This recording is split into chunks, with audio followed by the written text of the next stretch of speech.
حفاظت کړی دی. نو دا د دې د کرامت دلیل دی، خو د قدرت نه، ځکه دا هر څه چې دوی سره شو دا د الله په قدرت شو. اوس دې 13 آیات نه د تفصیل د واقع بیانوي. تفصیل د واقع دا دی چې الله وی مونږ په تاسو د اصحاب کهف دا واقعا رښتینې بیانو، ځکه دې واقع کې ډېرو خلکو اسرائیلیات او د ځان قصې جوړې کړې وي. نو الله وی مونږ تاسو ته حق خبره کو د دې قرآن نه، دا صحیح واقع ده. نحنو نقص علیک، مونږ بیانو پتا باندې نباهم د دوی خبر بالحق په حق سره. حق یو معنا دا رښتینی واقعا، قرآن د دې صحیح حال بیان کړی دی، ځکه یهودو په دې کې ډېر اسرائیلیات ذکر کړي دي د ځان نه خبرې. نو ګوره معلومه شو په واقعاتو کې هم حقانیت شرط دی. بعضې خلک واقع وي خو بې دلیل واقع وي، اگر د اصحاب کهف یا نوري دا بعضې واعظان ني پخوا د کیسټ وي، نو دوی به د ځان قصې جوړې کړې وي، دا د جمجا باچا کیسه ده او دا فلانکې او ډینګرې دا چېرته نشته، خو بس دوی به د ځان نه یو واقع شروع کړو په ښکلي انداز او طرز کې به خلکو به ورته غوږ کېښو. نو واقع هم چې وی هغه واقع چې هغه په دلیل ثابت دی هغه به وی حق نه دا مراد دی. او یا حق بله معنا ده لاظهار الحق. دا واقع مونږ بیانو، دا خبر درکو د پاره د ښکاره کولو د حق چې توحید او د الله قدرت خلکو ته ښکاره شي. ګوره الله چې چا سره مدد کوي نو داسې کوي، الله چې د چا حفاظت کوي نو داسې کوي. نو چې د خلکو ته حقانیت ښکاره شي او د الله قدرت ښکاره شي. خو سوی دا څوک دا اصحاب کهف؟ انهم فتیة، بېشکه دوی ځوانان آمنو بربهم چې ایمان یې وروړو په خپل رب باندې، وزدناهم هدا او زیات کړو موږ دوی لره هدایت. فتیة دا ځوانانو او د دې کار د بهادرۍ او نو ځکه ورته فتیتون وي چې دا کار یې د ځوانانو کړی دی. کم خلک چې د الله د دین خدمت په نرتوب باندې کوي نو دا ځوان یې په حقیقت کې خواکه بوډای، خو چې د دین خدمت په اخلاص کوي او بیا هر ټیم د دین کار ته ایکټیو دی ولاړی،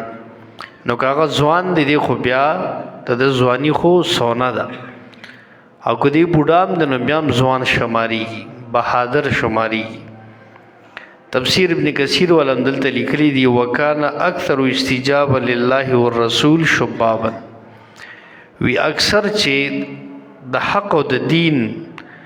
د الله او د رسول خبره قبلون کې دي نو هغه ځوانان دي. غټ عمر والا سړی، پوخ عمر والا، دغه عقل غټ شوي نو هغه باندې خبرې دومره اثر نه کوي. هغه د پخوا زمانې د قصو کهانیانو د خبرو دغه په ذهن کې نو تکه ورته یو حق خبره هم کې نو هغه نه قبلی او نه د دین تکالیف ته هغه ودرېدی شو الا ماشاءالله. اکثر چې څومره د دین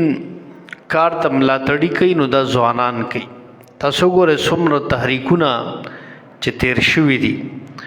او انقلاب چا راوستلی، انقلاب دی بدلون ته وایي چې دا چینج راولي، دا ځوانانو کړي. د ځوان په سینه کې زوري او دی ډېر زر حق قبلی، د زړه صفایي او دماغ یې هم حق اخلي.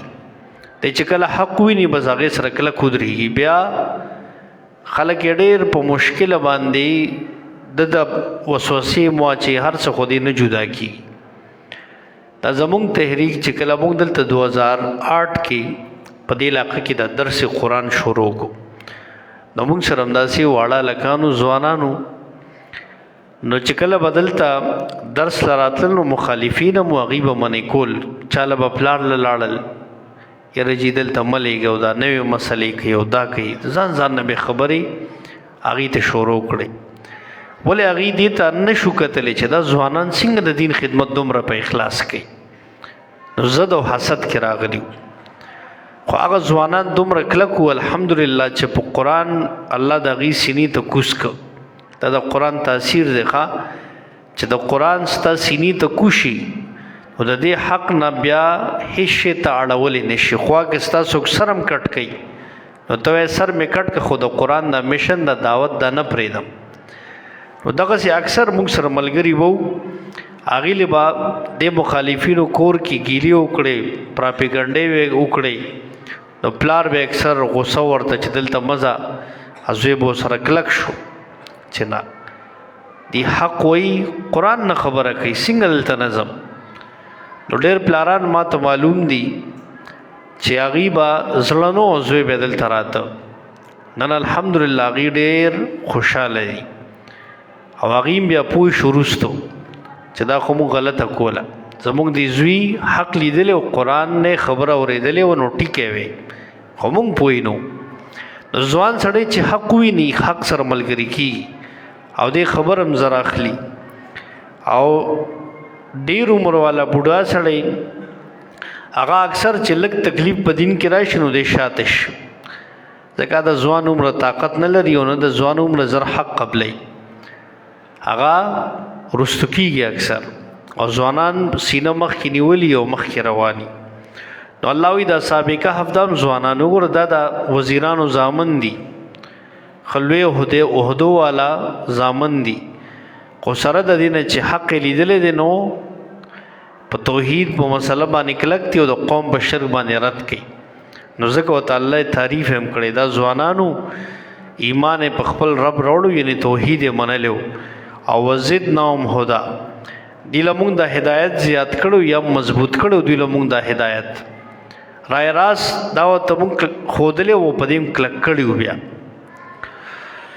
ګوره کم ملګري چې لږ همت وکړي که هغه سره کور کې مخالفت هم یا د هغه خلاف څوک پراپیګنډې هم کوي او دوی چې په خپله کلکي نو هېڅوک دې د حق نه اړولی نه شي. مونږ سره یو هلک و نن ماشاءالله ډېر مخکې رسېدلی دی چې کله ماشوم دلته به زموږ ترجمې ته راته کېناسته به نو هغه هلک کور طرف نه ورته ډېر مشکلاتو بس دغه شیطانانو به ولا رونو له غوږ کې اچول چې یاره دې دلته مه پرېږده خو هغه هلک حق پېژندلی او د قرآن د هدایت الله د هغه سینې ته کوز کړی و. نو داسې وخت راغی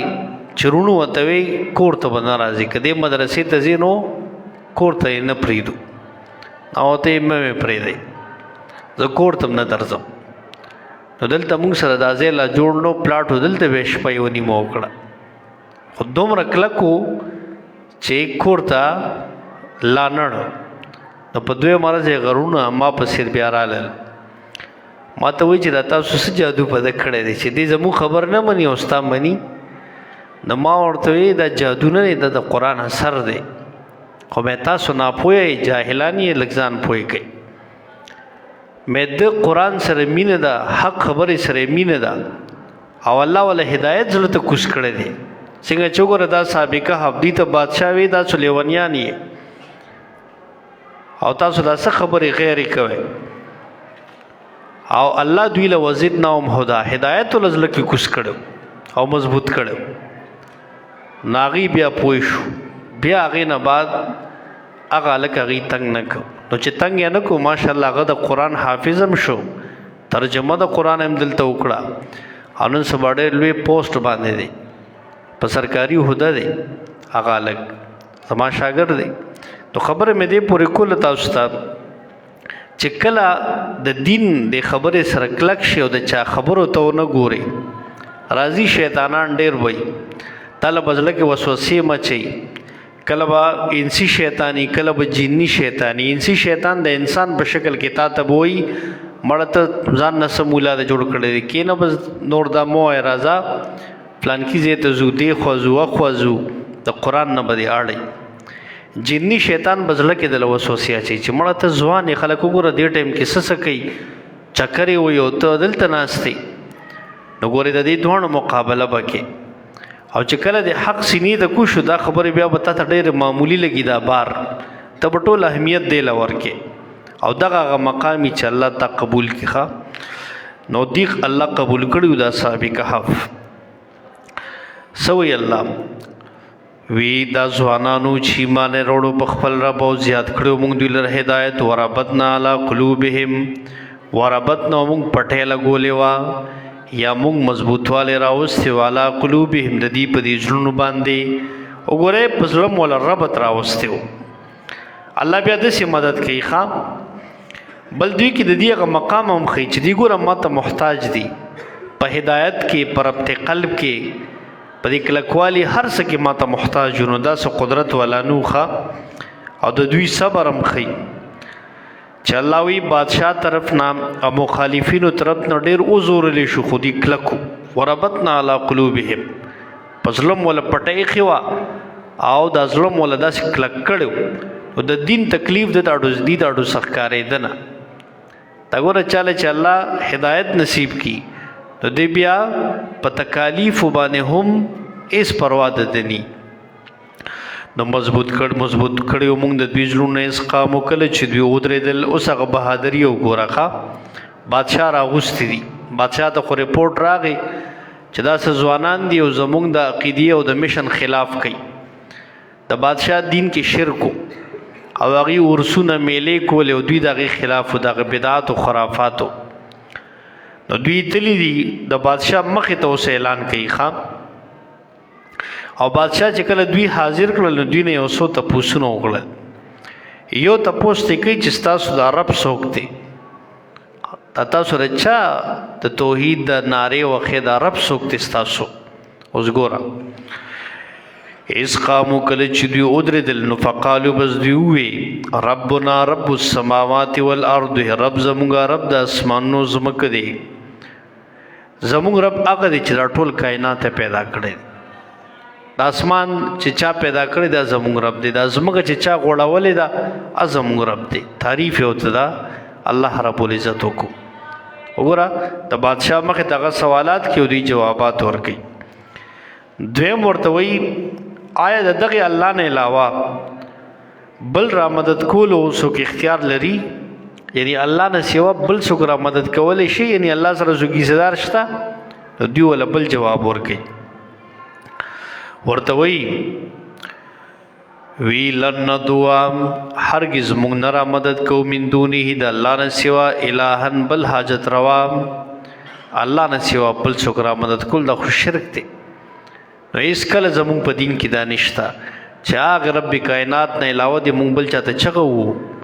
بل ته ضرور سره مدد شوایو ته اس کله نه منو. نو دریم ته پوسټ کوي خج څوک د بغیر نه حاجت غوړي دا حکم سدي که چا غیر الله ته چغه واله تاسو دغه باره کې سوای ولقد قلنا یقینا مونږ بویلی ځن په دغه وخت کې شتو تو زیاتی خبر او درو خبره دا غیر الله ته چغه د دروغ خبره ده. شتو تو د حد نه تجاوز خبره ده. ته حد کراس کو الله وی چې یا کنعبد و یا کنستعين تو اقرار کې چې الله زب خاص ته عبادت کوم او خاص ته مدد غواړم. نو کوم د غیر نه مدد غواړو د غیر عبادت کو نو دا موږ شتو تو ویلې حد نه هم تجاوز کړي باطل او دروغ خبره هم کړي. نو لہذا هیڅ کله موږ غیر الله ته چغې نه وو. نو سلورم ته پوسټی کوي چې تاسو د پلان نیکه مخالفت ولې کوئ؟ تاسو د پلان نیکه دین کې غو شرکو د تاسو له توحید ولې چغه وخه؟ نو دی ورته وسوي ها اولای قومنا د زمون قوم دی اتخذوا من دونه الهتن چې دوی نیولې دي الله نه سوا نور خدایان. دا زمون قوم چې کوم دي د شرک کې مبتلا دي. زمون پلار نیکه اغي په توحید پوینو نو الله سره شرک کړو شرک یې کړو نو لہذا ځکه موږ د عقید دین څخه کو مخالفت کو او ځکه مخالفت کو چې لولا یاتون علیہم دی ولې راتل نه کوي په دی باندې بسلطان بینن پاغ دلیل ښکارا د دوی چې غیر را مدد کوي نو دلیل وسره شته نه نو به دلیل خبره موږ نه چانه منو. زمونږ پلار نکه چې غیر الله ته आवाज کوي نو په دې شرک دوی سره دلیل نشته. دا دوی چې الله نه سوا د نور بزرگان اولیاء الله سره یې صدر غني نو موږ ته د الله په کلام کې دا وخایا د پیغمبر یو نه ثابت کا نو دوی سره جواب نشته نو چې نشته نو موږ داسې د پلار نیکه دین نه منو موږ د الله توحید او حق منو وګوره د حق په لار کې چې څومره مخالفین دی رالل هغه د مور او پلار ولینی او دلیل وسرنی بی دلیل تاړی خبره به نه مني دنیاوی باب کې به خبره مني خود دین په بابت کې به خبره نه مني اوس ګوره داسې ظالمان مور او پلار هم شته چای ته قرآن نه مزه او د مور او پلار هر خبره به مني خدا خبره به نه مني دا خبر نه دی قرآن خود الله کلام نه دا چې تو تم خشوي او ستا کور کې ټول خاندان خکی رای راست راځي اوس که تا ته مور او پلار هم دا خبره کوي نو دا خبره به نه مني په باطل کې د مور او پلار چې د الله او د رسول خلاف دته وي نو نه به مني بیا نو که ته راځې نو راځه قرآن له راځه خوا که مور او پلار د تا سره رضا نه دی رضا یو ورځ به راشي چې هغه هغوی ته به الله هدایت ورکړي ته به یې پوهېږي چې دا خو د الله کلام دی نه خو څوک نه مني کوي دا خو کافر خلک به چې څوک د الله د کتاب نه مني کول کوي نو دا خبره به د مور او پلار هم نه مني نو دوی وایي زمونږ د مشرانو سره دلیل نشته دا غیر الله چې را مدد کوي ځکه موږ د دوی خبره نه منو خاوس ورته بله خبره کوي وی د مشرانو بې دلیله خبرې تابعداري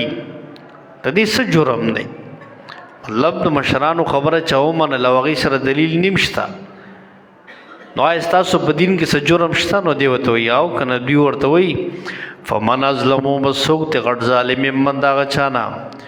افترا علی الله کذبا چې هغه وتړي په الله دروغ زموږ دین کې خدا لوی ظالم دی چې اوس په الله څوک دروغ تړي الله باندې دروغ تړل څه دي شرک او بې دلیله مو سره نشته دې ته موږ ازلم وایو ازلم چاته وي لوی ظالم ته نو لہذا دا ځکه موږ د دوی دین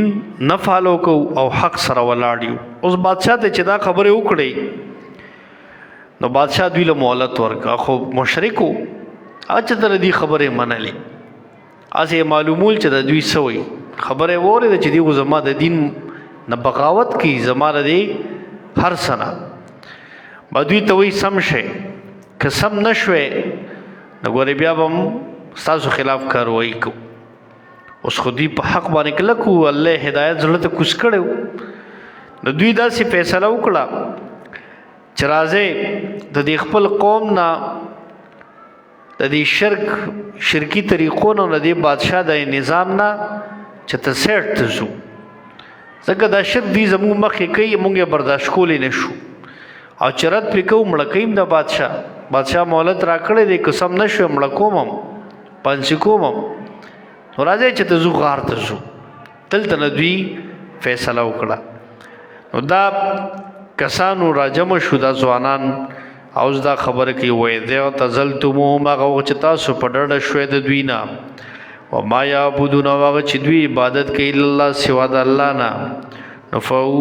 الی الکهف پس پناهی واخلئ غار ته ینشر لکم ربکم فراخی بدر کی تاسو طرف تاسو من رحمتی د خپل مهربانۍ نام نو دوی د حفاظت د دین د پاره غار ته هجرت وکړو پیرازه غار کې پناهی اخلو او دا وما یعبدون الا الله چې تاسو جدا شه د دوی نه دغه رنګ هغه چې دوی عبادت کوي مطلب د دوی مشن توحید د هجرت د توحید د پاره کړو چې زموږ عقیده محفوظ شي اګو دلته یو مړه کوي نو مسله به څوک بیا بیان نه کی نو کله نه کله د حفاظت دین د پاره هجرت بم کې یو ځای کې تاسو نه پریدي او تا وایي که خبره کوي نو مړ کومه دی نو اول خو ته خیر د زحمتو کا چې بیان یې که مړم شو د الله په لار کې شهید دی خو که دا نه شي نو بیا هجرت وکړه ځای بدل کا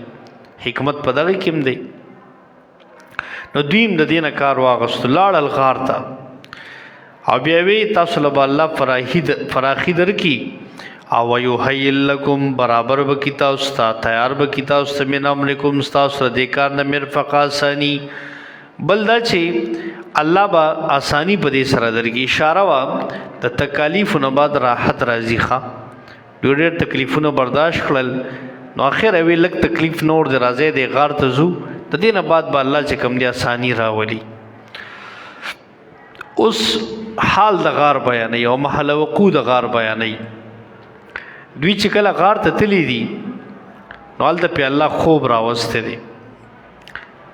او دوی غار کې دننه پاتې شو او د غار محل وقوع څنګه و هغه بیانوي. وتر الشمس وتینی دانور اذا طلعت کله چې راخیږي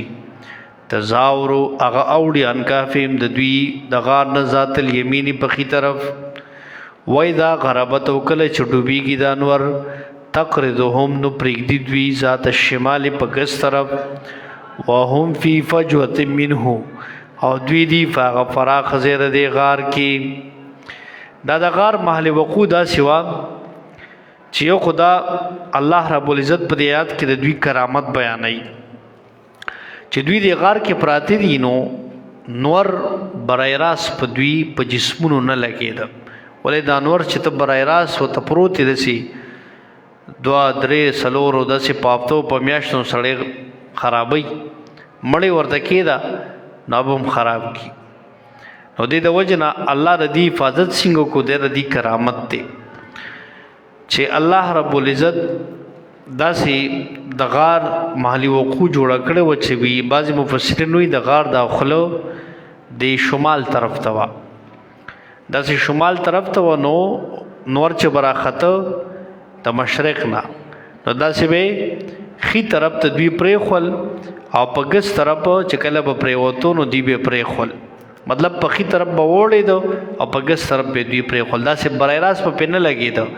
د شا شانه به تو شو پې او چې کله به پرېوتو هسې لږ نور به پې لګېدو ځکه دا لږ نور هم د وجود دپاره ښي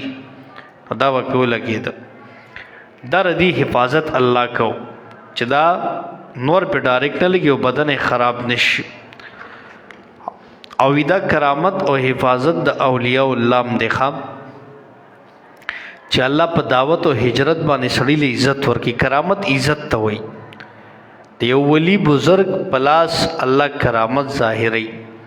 کرامت سی دا د دی ولی عزتی نو یو ناشومی کاری او الله رد پلاس ظاهر کی نو دا حق دی. نو الله وی کرامت کوم دی ماته محتاجو او دوی دنه په غپلن ځای د دې غار کې او فراخ ځای کې پراتو او ذالک من آیات الله دا خو نخ د قدرت د الله نه دی. او مې يهد الله سوک چې الله وته هدایت کی فهو المهتدی بس دې به هدایت اشاره و سابقہ هدایت کې هم محتاج چاته الله ته او دې ته اشاره و چې سابقہ د هدایت شو باقی ټول قوم د هدایت نه محروم اور الله وی چاته چې زو غړم هدایت ورکم نو دې په سم لار شي او مې یذلل واسوک چې الله مهر د گمراهی پیوخي فلن تجد له ولین هرگز تبون مومن در پارا ولی دوست مرشدن لار خودون کې او څوک چې الله د هدایت ته محروم کینو ته را راست را وستې نشي. وګوره دا سابقه هغه ځوانانو چې الله وتا هدایت کړو او دوی په سم لار کړو دې پورې دا واقع و ان شاء الله مزید به بیا سبا وایو. واخر الحمدلله. اللهم صل علی محمد و علی محمد کما صلیت علی ابراهیم و علی ابراهیم انک حمید مجید. اللهم بارک علی محمد و علی محمد كما باركت على إبراهيم وعلى آل إبراهيم إنك حميد مجيد. اللهم إنا على ذكرك وشكرك وحسن عبادتك. الله ستاسو کلام مونږ یې په دې عمل توفیق راکړي قرآن او سنت باندې پوه راکړي بیماران څومره دي الله ټول مریضان له صحتونه ورکړي خیر او رحمت بارانونه الله په موږ راوړي. ربنا ظلمنا أنفسنا وإن لم تغفر لنا وترحمنا لنكونن من الخاسرين.